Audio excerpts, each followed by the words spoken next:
Myoho Renge Kyo.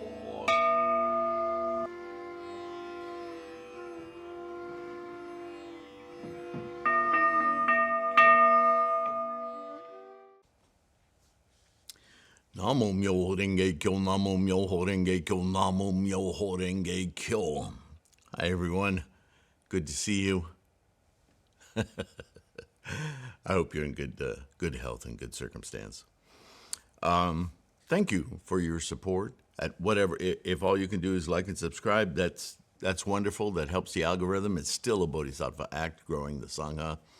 All the way to those of you who are patrons on Patreon or PayPal, you are invaluable. I couldn't do this without you guys.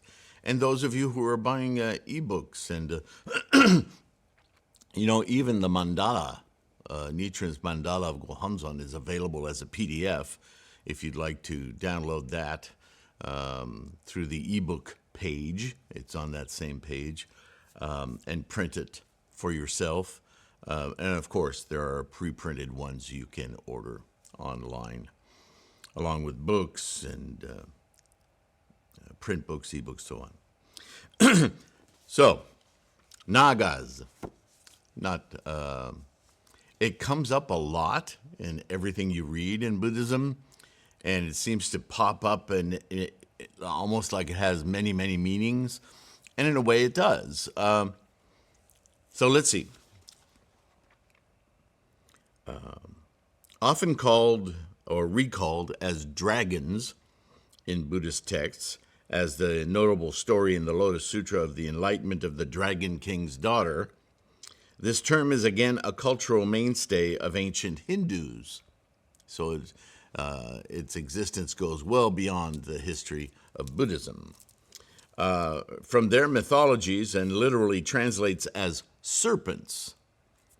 So we go from dragons, which us Westerners are accustomed to seeing above ground, and specifically Chinese dragons, which fly, because not all dragons fly, to serpents, which are slithery ground-bound creatures, or water-bound and this is where Buddhism generally takes the Nagas to be.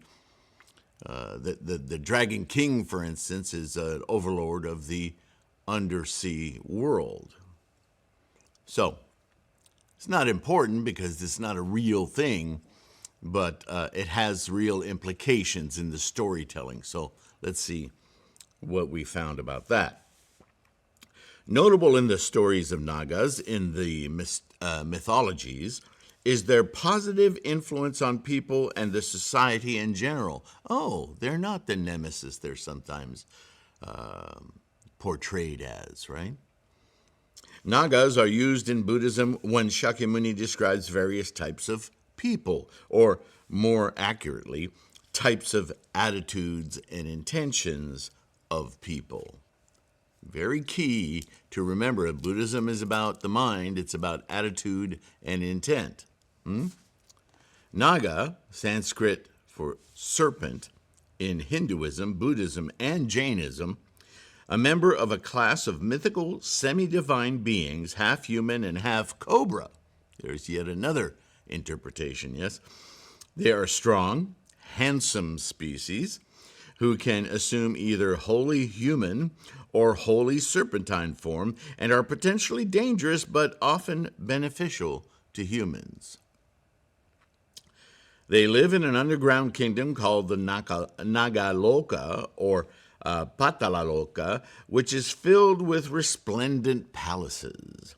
Beautifully ornamented with precious gems, the creator deity Brahma relegated the Nagas to the nether regions when they became too populous on earth, and commanded them to bite only the truly evil or those destined to die prematurely.